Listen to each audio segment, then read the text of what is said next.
officially inaugurating our Sargam 2K25 of Bhavans Vidya Mandir, Patramthitta, His Excellency Most Reverend Dr. Samuel Mayer Irenaeus Metropolitan, the Bishop of the Eparchy of Patramthitta of Syro Malankara Catholic Church, is a versatile personality in socio-political and religious realm. He is highly appreciated. As a prelude to the inaugural address, we shall now present a short video that highlights the inspiring achievements and invaluable contributions of His Excellency Most Reverend Dr. Samuel Mayer Irenaeus. Over to the video. അഭിവന്യ doctor Samuel Mar Irenios മെത്രാപ്പോലിത്ത മലങ്കര കത്തോലിക്ക സഭ പത്തനംതിട്ട ഭദ്രാസനത്തിന്റെ ദ്വിതീയ അധ്യക്ഷൻ, കേരള കത്തോലിക്ക മെത്രാൻ സമിതിയുടെ ഉപാധ്യക്ഷൻ, വിദ്യാഭ്യാസ മേഖലയിൽ അനേകം സംഭാവനകൾ നൽകിയ വ്യക്തി, പ്രശസ്ത വിദ്യാഭ്യാസ സ്ഥാപനങ്ങളായ അഞ്ചൽ സെന്റ് ജോൺസ് കോളേജിന്റെയും തിരുവനന്തപുരം മാർ ഇവാനിയസ് കോളേജിന്റെയും പ്രിൻസിപ്പലായ സ്തുത്യർഹ സേവനം, തിരുവനന്തപുരം മേജർ അതിഭദ്രാസനത്തിന്റെ വികാരി ജനറൽ, സഹായ മെത്രാൻ എന്നീ സ്ഥാനങ്ങളിലും സ്തുത്യർഹമായ സേവനം, പടയണിയുടെ പൈതൃകമുണർത്തുന്ന കടമനിട്ട ദേശത്തിന്റെ പ്രിയപുത്രൻ, മലയാള ഭാഷയുടെ ചൈതന്യം എഴുത്തിലും വാക്കിലും നിറച്ച വാഗ്മി, പത്തനംതിട്ട വാര്യാപുരം ഭവൻസ് വിദ്യാമന്ദിറിന്റെ 19ാം ആനുവൽ ഡേ സെലിബ്രേഷനിലേക്ക് അഭിവന്യ ഡോക്ടർ സാമുവൽ മാർ ഐറേനിയസ് മെത്രാപ്പോലിത്തയെ ഏറ്റവും ആദരപൂർവ്വം സ്വാഗതം ചെയ്യുന്നു. ഈ സമ്മേളനത്തിന് അധ്യക്ഷത വഹിക്കുന്ന CPI ഷെറി മുഹമ്മദ്, ഇന്ന് വിശിഷ്ടാതിഥിയായി നമ്മുടെ മധ്യേ വന്നിരിക്കുന്ന പ്രിയപ്പെട്ട സഹോദരി വൈഗാലക്ഷ്മി, കോളേജിൻ്റെ പ്രിൻസിപ്പൽ ശ്രീമതി ആഷാ പിയ, വൈസ് പ്രിൻസിപ്പൽ ശ്രീമതി ഷെയ്ഖ് സബീന, വന്യരായ അധ്യാപകരെ, മാതാപിതാക്കളെ, ഇതര സ്റ്റാഫ് അംഗങ്ങളെ, വാത്സല്യമുള്ള വിദ്യാർത്ഥിനികളെ, ഇന്ന് ഈ വാർഷിക സമ്മേളനം ഒരു കുടുംബാനുഭവത്തിൽ നാം ഇവിടെ നടത്തുമ്പോൾ പ്രസംഗത്തിന് വലിയ പ്രസക്തിയില്ല. അതിനുള്ളൊരു അന്തരീക്ഷം അല്ല ഉള്ളത്. അത് സ്വാഭാവികമാണ്. നിങ്ങളെ പോലെയുള്ള വിദ്യാർത്ഥിനിയാണ് വൈഗാലക്ഷ്മി. ഇന്ന് മോഡൽ എക്സാമിനേഷൻ കഴിഞ്ഞ് നേരെ ഇങ്ങോട്ട് പോരുകയായിരുന്നു. 10ാം ക്ലാസ്സിൽ വിദ്യാർത്ഥിനിയാണ്.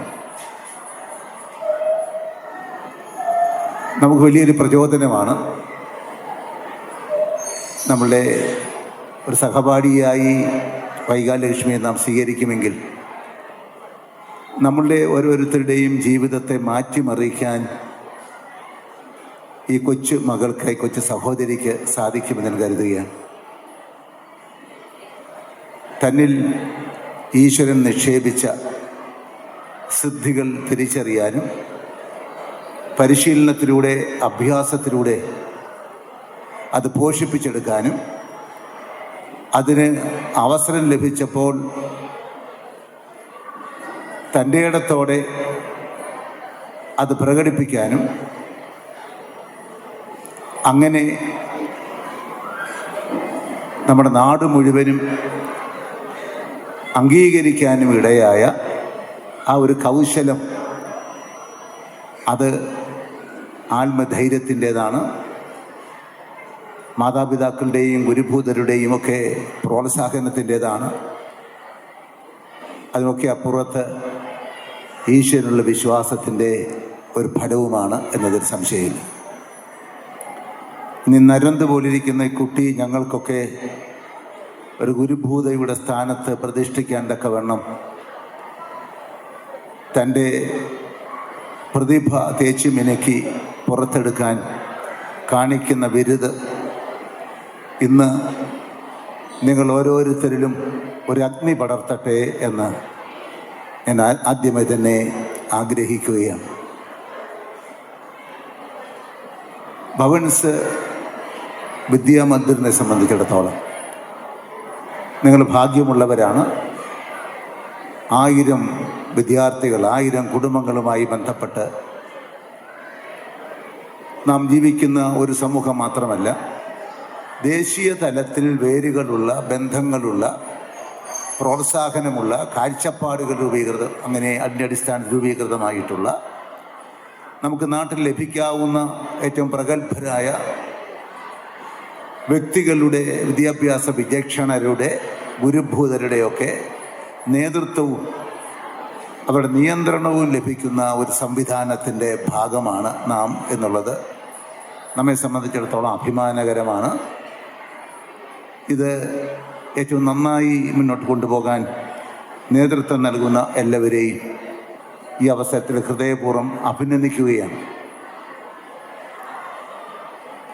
ഇന്ന് ഈ വാർഷിക സമ്മേളനം നടക്കുമ്പോൾ ഇവിടെ അവതരിപ്പിച്ച റിപ്പോർട്ട്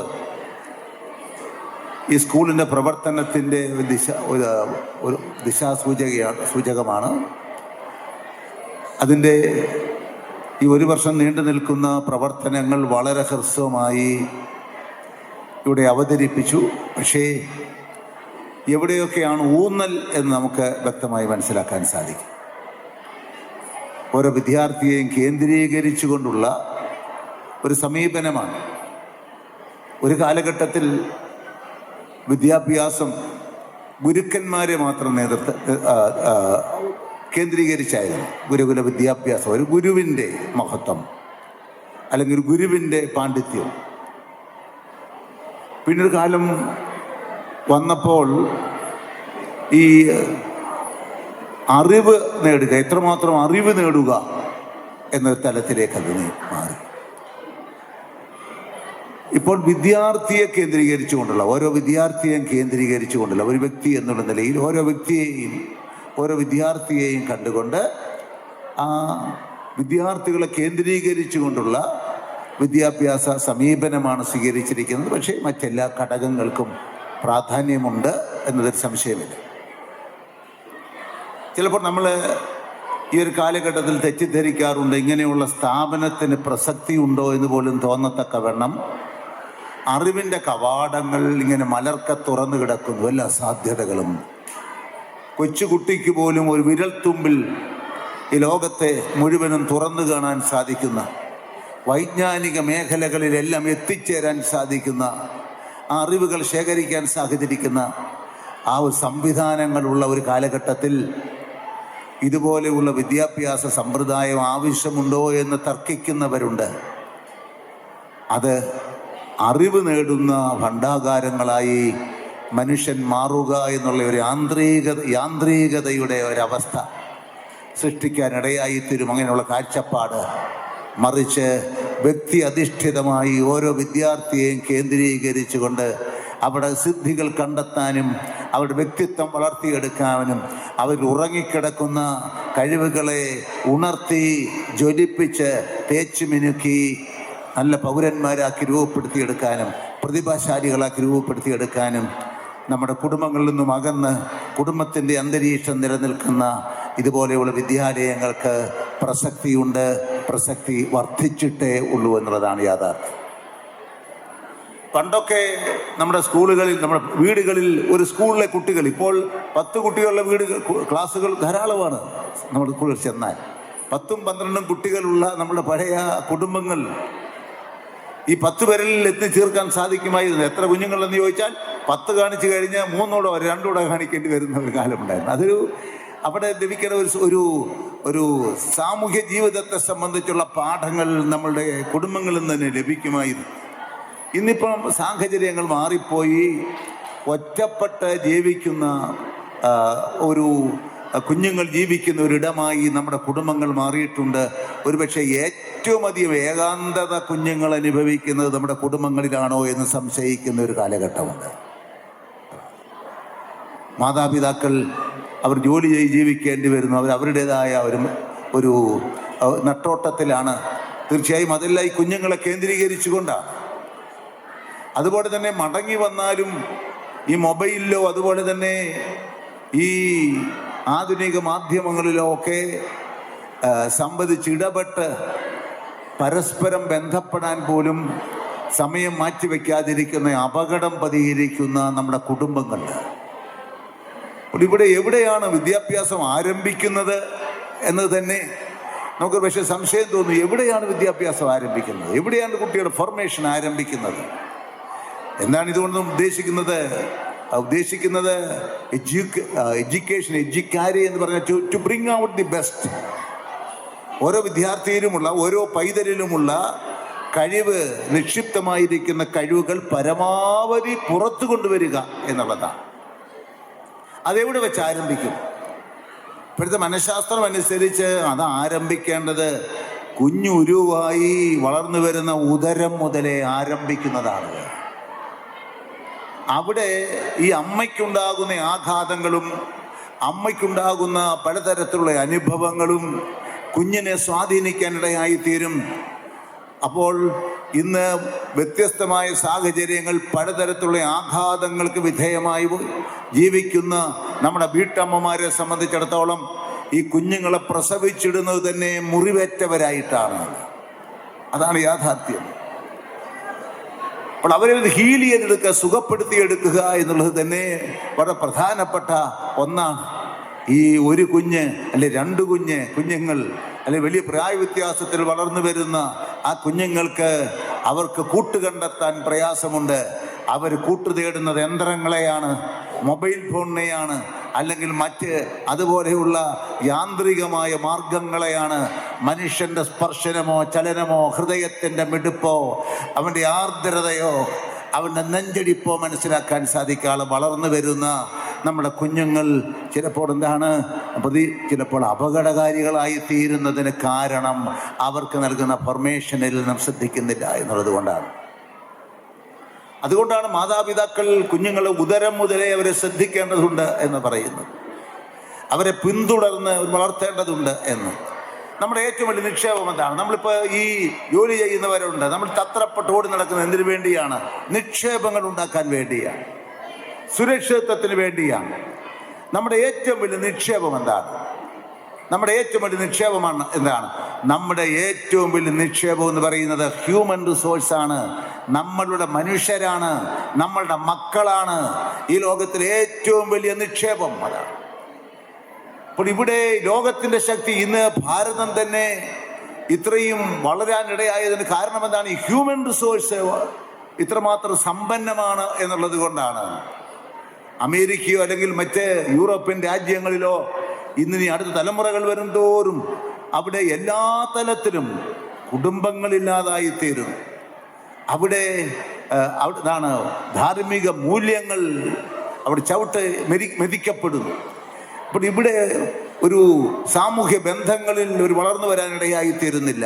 ധാർമ്മിക മൂല്യങ്ങൾ അവഗണിക്കാനിടയായിത്തീരുന്നു. അതൊക്കെ അപകടകരമായ ഒന്നാണ്. നമ്മുടെ നിലനിൽപ്പിനാവശ്യമായിരിക്കുന്നത് നമ്മുടെ കുഞ്ഞുങ്ങൾ എന്ന വലിയ നിക്ഷേപത്തെ നാം തിരിച്ചറിയാനും ഈ നിക്ഷേപത്തിൽ നാം മുതൽ മുടക്കാനും തയ്യാറാകുക എന്നുള്ളതാണ്.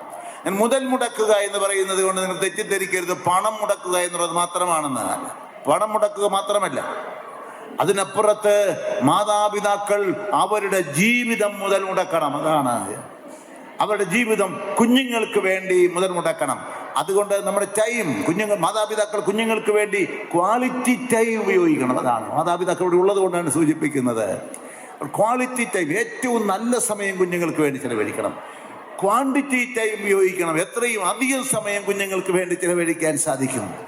നാം പരിശോധിക്കണം നമ്മളുടെ സമയം, നമ്മളുടെ ആ ഒരു അസ്തിത്വം നാം കണ്ടെത്തുന്നത്, നമ്മളുടെ ജീവിതത്തിന് അർത്ഥം കണ്ടെത്തുന്നത് കുടുംബങ്ങളിലാണെങ്കിൽ ആ കുടുംബങ്ങളിൽ എത്രമാത്രം സമയം നാം ചിലവഴിക്കുന്നുണ്ട്, എത്രമാത്രം ശ്രദ്ധ ആ കാര്യങ്ങൾ നാം പുലർത്തുന്നുണ്ട് എന്നുള്ളത് നാം ഓർമ്മിക്കേണ്ടതുണ്ട്. അതുകൊണ്ട് എന്താ സംഭവിക്കുന്നത്? ഈ വളർന്നു വരുന്ന തലമുറ വിവാഹം കഴിക്കാൻ പോലും താല്പര്യമില്ലാത്തവരായിട്ടാണ്. അവരുടെ താല്പര്യങ്ങൾ പോയി മൊബൈലിനോടോ ഡ്രഗ്സിനോടോ മറ്റ് ലോകത്തിൻ്റെ പല കൗതുകങ്ങളോടോ ആകർഷണമുണ്ടായി പരസ്പര സ്ത്രീ പുരുഷ ആകർഷണം പോലും നഷ്ടപ്പെടുന്ന പലതരത്തിലുള്ള വൈകൃതങ്ങൾക്ക് വിധേയമായി വളർന്നു വരുന്ന ഒരു തലമുറ ഈ നാട്ടിൽ നമ്മെ സംബന്ധിച്ചിടത്തോളം ഭീകരരെ സൃഷ്ടിക്കുന്ന ഒരവസ്ഥയിലേക്ക് നീങ്ങിക്കൊണ്ടിരിക്കുന്നു എന്നുള്ളത് നാം വളരെ ശ്രദ്ധയോടെ ഗ്രഹിക്കേണ്ടതുണ്ട്. അതാണ് കതിരിൽ കൊണ്ട് വളം വയ്ക്കുക സാധ്യമല്ല. അതുകൊണ്ട് ഇതുപോലെയുള്ള സ്ഥാപനങ്ങൾ, നമ്മുടെ മാതാപിതാക്കൾ അവരുടെ കുഞ്ഞുങ്ങളെ ഒക്കത്ത് വെച്ച് ഇതുപോലെയുള്ള സ്ഥാപനങ്ങളിൽ വന്യരായി ഗുരുഭൂതരെ ഏൽപ്പിച്ചു കൊടുക്കുന്നത് മാതാപിതാക്കൾക്ക് പകരമായി നിന്നുകൊണ്ട് അവർക്ക് സ്നേഹവും കരുതലും നൽകി അവരെ പിന്തുടർന്ന് നല്ല മക്കളായി, ധാർമ്മികതയുള്ള മക്കളായി, നല്ല പൗരന്മാരായി വളർത്തിക്കൊണ്ടുവരാനായിട്ടാണ്. അതേസമയം അതുകൊണ്ടാണ് അത്രമാത്രം പ്രധാനപ്പെട്ട ഒന്നാണ് ഈ സ്ഥാപനം. ഇത് പവിത്രമായ ഒന്നാണ്, വിശുദ്ധമായ ഒന്നാണ്. തലമുറകൾ രൂപപ്പെടുന്നത് ഇവിടെയാണ്. വരുന്ന ഒരു സമൂഹം, നമ്മുടെ ദേശീയതയെ സംബന്ധിച്ച് നമുക്ക് തീർച്ചയായും ചിന്തിക്കേണ്ടതുണ്ട്. നമ്മുടെ നാട്, അമ്മ നാടിനെ സംബന്ധിച്ച് ഒരു വികാരം പൂർണ്ണ എൻ്റെ നാട്, എൻ്റെ സംസ്കാരം, ഞാൻ പിറന്ന മണ്ണ്, എൻ്റെ പൂർവികര്, ഇവിടെ ഈ നമ്മുടെ ഋഷിമാര് ആർജിച്ചു തന്ന ആത്മീയതയുടെ ഉറവിടം, ഇതൊക്കെ നമുക്ക് നഷ്ടപ്പെട്ടാൽ പിന്നെ എന്താണ് നമുക്കുള്ളത്? എന്താണ് ഈ വറവിയുടെ അനുഭവത്തിൽ ഇങ്ങനെ നാം ജീവിക്കുന്നു. പിറന്നു വീണ് വളർന്നു വന്ന് യുവത്വത്തിന്റെ ആദിപടികളിൽ തന്നെ അവരുടെ തേജസ് നഷ്ടപ്പെട്ട്, കർമ്മശക്തി നഷ്ടപ്പെട്ട്, അകാല വാർദ്ധക്യത്തിന്റെ പടുകുഴിയിൽ വീഴാനിടയായിത്തീരുന്ന ഒരു തലമുറ ഒരു നാടിനെ സംബന്ധിച്ചിടത്തോളം അത് ബലഹീനതയാണ്. നാടിന്റെ വളർച്ചയ്ക്ക് അത് അപകടകരമാണ്. നമ്മുടെ കുടുംബത്തിന്റെ നിലനിൽപ്പും നമ്മുടെ നാടിന്റെ നിലനിൽപ്പും നമ്മുടെ കുഞ്ഞുങ്ങളെ കേന്ദ്രീകരിച്ചുകൊണ്ട് നമ്മുടെ ഹൃദയം പോലെ ചേർത്ത് വെച്ച് കുഞ്ഞുങ്ങളിൽ കളങ്കം കടന്നു വരാതെ അവരെ ലക്ഷ്യബോധമുള്ളവരായി വളർത്തിക്കൊണ്ടുവരാൻ പരിശ്രമിക്കുക എന്നുള്ളതാണ്. അതുകൊണ്ടാണ് നമ്മുടെ കവികൾ തന്നെ നമ്മളെ ഓർമ്മിച്ചത്, നമ്മളെ കുഞ്ഞുങ്ങളെ അകക്കണ്ണ് തുറപ്പിക്കണം. പുറം കണ്ണ് തുറപ്പിക്കാൻ ധാരാളം മാർഗങ്ങളുണ്ട്. അതുകൊണ്ടാണ് പറഞ്ഞത്, അകക്കണ്ണു തുറപ്പിക്കാൻ ആശാൻ ബാല്യത്തിലെത്തണം. അകക്കണ്ണു തുറപ്പിക്കാൻ ആശാൻ ബാല്യത്തിലെത്തണം. ആശാൻ എന്ന് പറയുന്നത് ഒന്നാമത്തെ ഗുരു, ദൈവം ഈശ്വരൻ. പുലർച്ചയ്ക്ക് ഉണർന്ന ദൈവസന്നദ്ധിയിൽ അല്പസമയം ചിലവഴിക്കാൻ, സന്ധ്യയ്ക്ക് വൈകിട്ട് ഉറങ്ങുന്നതിന് മുമ്പ് കുടുംബമായി ഒന്നിച്ചുകൂടി ഈശ്വരനെ ധ്യാനിക്കാൻ അവൻ ലക്ഷ്യം വെക്കേണ്ടത്, മാതൃക കണ്ടെത്തേണ്ടത്, ചൈതന്യം ഉൾക്കൊള്ളേണ്ടത് ഈശ്വരിൽ നിന്നാണ്. അത് കഴിഞ്ഞാൽ പിന്നെ മാതാപിതാക്കൾ എന്ന ഗുരുഭൂതരാണ്. അവർക്കിന്ന് ജീവിതത്തിന് ആവശ്യമാകുന്ന മാതൃകൾ നൽകാൻ സാധിക്കുമോ എന്നുള്ളത് നാം പരിശോധിക്കേണ്ടതുണ്ട്. കുടുംബജീവിതം പോലും നമ്മുടെ കുഞ്ഞുങ്ങൾ ഇന്ന് വെറുക്കാനിടയായിത്തീരുന്നു. പ്രായമായി 25 വയസ്സായി, 30 വയസ്സായി, നമ്മുടെ നോക്ക് 30 മുകളിൽ പ്രായമായി അവിവാഹിതരായി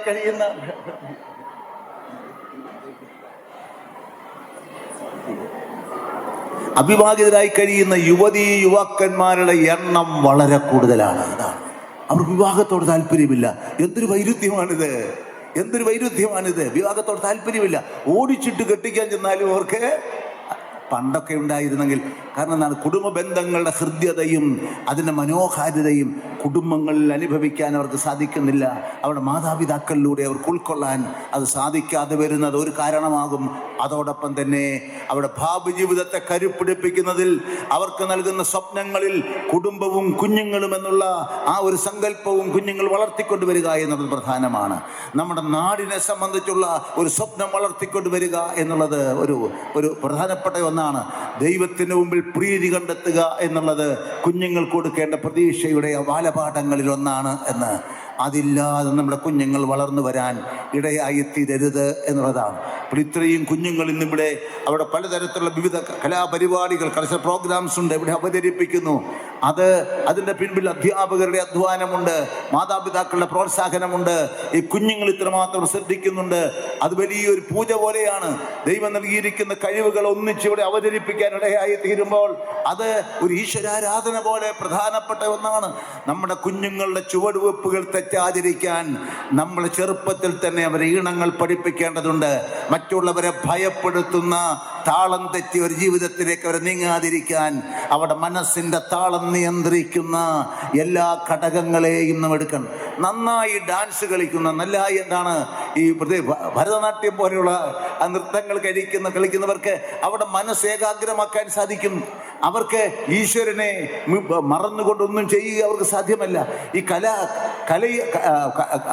കല ആസ്വാദനത്തിൻ്റെ വളർത്തിയെടുക്കുന്നവരെ സംബന്ധിച്ചിടത്തോളം അതുതന്നെയാണ്. അവർക്ക് വാളെടുക്കാൻ സാധിക്കില്ല, മറ്റുള്ളവരുടെ കല്ലെറിയാൻ സാധ്യമല്ല, മറ്റുള്ളവർക്ക് നേരെ കത്തിയോങ്ങാൻ അവർക്ക് സാധിക്കില്ല. അതുകൊണ്ടെന്താണ് അവർ നമ്മുടെ ഈ ലളിത കലകൾ എന്ന് പറയുന്ന നമ്മുടെ മനസ്സിനെ തന്നെ ചിട്ടപ്പെടുത്തുന്ന ഒന്നാണ്, രൂപപ്പെടുത്തിയെടുക്കുന്ന ഒന്നാണ്. ഇന്ന് കുഞ്ഞുങ്ങൾ ഇവിടെ നടത്തുന്ന ഈ താളങ്ങൾ, ഇവരെ ഒന്നിച്ച് ഒരു താളം വെച്ച് ഓരോരുത്തരും അവരുടെ താളമാണെങ്കിൽ എങ്ങനെയാണ് ഡാൻസ് ആവുകയില്ല, അത് സംഗീതമാവുകയില്ല. അതിൻ്റെ പിൻപിൽ പരിശീലനമുണ്ട്. നമ്മുടെ കുടുംബജീവിതത്തിൻ്റെ ആദ്യ പാഠങ്ങൾ പഠിക്കുന്നത് അവിടെയാണ്. നമ്മുടെ സാമൂഹ്യ ജീവിതത്തിൻ്റെ ആദ്യ പാഠങ്ങൾ പഠിപ്പിക്കുന്നത് അങ്ങനെയാണ്. അങ്ങനെ കുഞ്ഞുങ്ങളെ നമ്മൾ പബ്ലിസിറ്റി മോനെ അടുത്ത് നിൽക്കുന്നവരുടെ സ്വരം ചേർന്നുകൊണ്ടാണ്, അടുത്ത് നിൽക്കുന്നവരോട് ചേർന്ന് നിന്നുകൊണ്ടാണ്, അടുത്ത് നിൽക്കുന്നവരുടെ കരം ഗ്രഹിച്ചുകൊണ്ടാണ്, മറ്റുള്ളവരുടെ ചുവടുകൾ നോക്കിക്കൊണ്ടാണ്, ഇവിടെ നാം കേൾക്കുന്ന താളങ്ങൾക്കപ്പുറത്താണ് ചേർന്ന് നിന്നുകൊണ്ടാണ് നീ നൃത്തം ചവിട്ടേണ്ടത്, നീ ആലപിക്കേണ്ടത് എന്നുള്ള പാഠം അവരെ സംബന്ധിച്ചിടത്തോളം സാമൂഹ്യ ജീവിതത്തിൻ്റെ ബാലപാഠങ്ങൾ അവരെ അഭ്യസിപ്പിക്കുന്നതാണ് എന്നതിൽ യാതൊരു സംശയമില്ല. നമുക്ക് ഈ ലോകത്തെ സംബന്ധിച്ചുള്ള അറിവ് തരാൻ ധാരാളം മാർഗങ്ങളുണ്ട്. ഇവിടെ AI കാലഘട്ടമാണല്ലോ, ആർട്ടിഫിഷ്യൽ ഇൻ്റലിജൻസ്. സ്നേഹിക്കാൻ പഠിപ്പിക്കാൻ പറ്റുമോ? അതുകൊണ്ട് നമ്മളിൽ വികാരങ്ങൾ ഉണ്ടാക്കാൻ സാധിക്കുമോ? ഇല്ല. ഭാര്യാഭർത്തൃ തമ്മിലുള്ള ബന്ധത്തിൽ അവർ ഭാര്യാഭർത്തൃ സ്നേഹത്തിൻ്റെ ഒരു ലഹരി അവരിൽ ഉദിപ്പിക്കാൻ ഇതിന് സാധിക്കുമോ? അത് യന്ത്രങ്ങളാണ്. അതാണ് നമ്മുടെ സർഗാത്മകതയെ വളർത്താൻ അത് പര്യാപ്തമല്ലെന്ന് മാത്രമല്ല, പലപ്പോഴും കഠിനാധ്വാനത്തിലൂടെ നമ്മുടെ സർഗശക്തിയെ പോഷിപ്പിച്ചെടുക്കേണ്ടുന്നതിനെ മന്ദീഭവിച്ച് അതിനെ ഉറക്കിയിടാൻ കാരണമാകുന്ന ഒരു അപകടം കൂടി ഇതിന് പിൻപിൽ പതിയിരിക്കുന്നുണ്ട് എന്നുള്ളതും നാം തീർച്ചയായും ഓർമ്മിക്കേണ്ടതുണ്ട്. ഞാൻ ഇവിടെ ദീർഘമായി സംസാരിക്കുന്നത് ഉചിതമല്ല, ഞാൻ അവസാനിപ്പിക്കുകയാണ്. കടമനട്ട രാമകൃഷ്ണൻ ഞങ്ങളുടെ നാട്ടുകാരനാണ്, നിങ്ങൾ കേട്ടിട്ടുണ്ടാവും അദ്ദേഹത്തിൻ്റെ കവിത. ഈ ആധുനിക കവിതയിൽ അയ്യപ്പണിക്കരെ സംബന്ധിച്ചാണ് പ്രത്യേകിച്ച് പഠിച്ചത്. ആധുനിക കവിതയിൽ ഒരു 4 വരി ഞാൻ ഉദ്ധരിച്ചുകൊണ്ട് ഞാൻ അവസാനിപ്പിക്കുകയാണ്. അദ്ദേഹം കോഴി എന്നൊരു കവിത എഴുതിയിട്ടുണ്ട്. കോഴി, അവിടെ കുടുംബജീവിതത്തെ സംബന്ധിച്ചുള്ള പാഠങ്ങൾ കൂടി നമുക്ക് ഉൾക്കൊള്ളാൻ സാധിക്കും. ഒരു കോഴി കുഞ്ഞുങ്ങൾക്ക് പാഠങ്ങൾ പറഞ്ഞു കൊടുക്കുകയാണ്. ഇപ്പം അധ്യാപകരെ സംബന്ധിച്ച് നമുക്ക് തീർച്ചയായും എടുക്കാവുന്നൊരു പാഠമാണ് കോഴി. കുഞ്ഞുങ്ങൾക്ക് പറഞ്ഞു കൊടുക്കുന്ന ഒരു പാഠമാണ്. തള്ളക്കോഴി പറഞ്ഞു തുടങ്ങി കൊക്കോ കൊക്കൊക്കോ. അതാണ് കൊക്കിനുള്ളിലുടക്കിയതെന്തേ കൊത്തി വിഴുങ്ങിയ മുള്ളോ.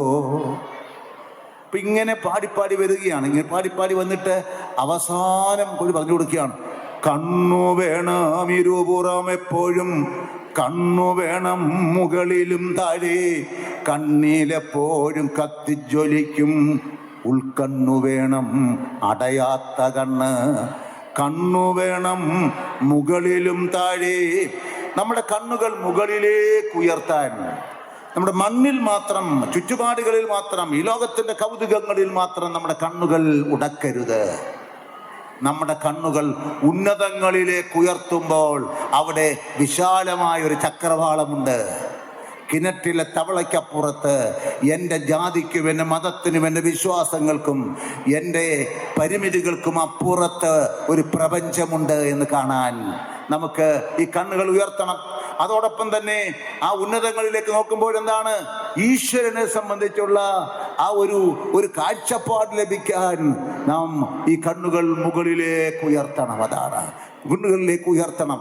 ഇല്ലെങ്കിൽ നമ്മുടെ ചവിട്ടടികൾക്കുള്ളിൽ ഒതുങ്ങുന്നതാണ് ഒരു പ്രപഞ്ചമെന്ന് നാം വിചാരിക്കാനിടയായി. കണ്ണു വേണം മുകളിലും താഴെ നോക്കണം. കാരണം എന്താണ്? ഞാൻ ജനിച്ചു വളർന്നു വന്ന മണ്ണാണ്.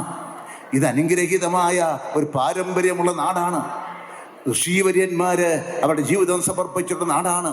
നമ്മുടെ കുടുംബത്തിൻ്റെ പാരമ്പര്യമുണ്ട്, നാടിൻ്റെ പാരമ്പര്യമുണ്ട്.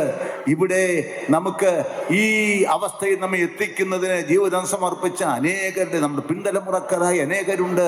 അപ്പോൾ ഈ മണ്ണിൽ നിന്നും എന്തെങ്കിലും നമ്മുടെ വിജയമോ നമ്മുടെ ജീവിതത്തിൽ മഹത്വമോ ഉണ്ടാവും, ഈ ലോകത്തിൻ്റെ അംഗീകാരം ഉണ്ടാകുമ്പോൾ മണ്ണിനെ മറക്കാതെ നാം ഒരു പൊട്ടുപോലെ ഇങ്ങനെ മുകളിലേക്ക് ഉയർന്നു പോയാൽ നമുക്ക് കാലുറപ്പിക്കാൻ നമുക്ക് ഇടം കിട്ടാതെ വരും എന്നുള്ളതാണ്. അത് നമ്മെ വേറൊരു ലോകത്തെത്തിക്കാനിടയായിത്തീരും. കണ്ണു വേണം മുകളിലും താഴെ, കണ്ണു വേണം ഇരുപുറം എപ്പോഴും. ഇപ്പം ഇടത്തും വലത്തും നിൽക്കുന്നവരിലേക്ക് ഒരു കണ്ണ്. അവര് ഒരു പക്ഷേ നമ്മൾ നല്ലവരെന്ന് മുദ്ര കുത്തിയിട്ടുള്ളവരുണ്ടാവാം, മോശക്കാരെന്ന് മുദ്ര കുത്തിയിട്ടുള്ളവരുണ്ടാവാം, പട്ടിണി പാവങ്ങളുണ്ടാവാം, ബലഹീനനുണ്ടാവാം.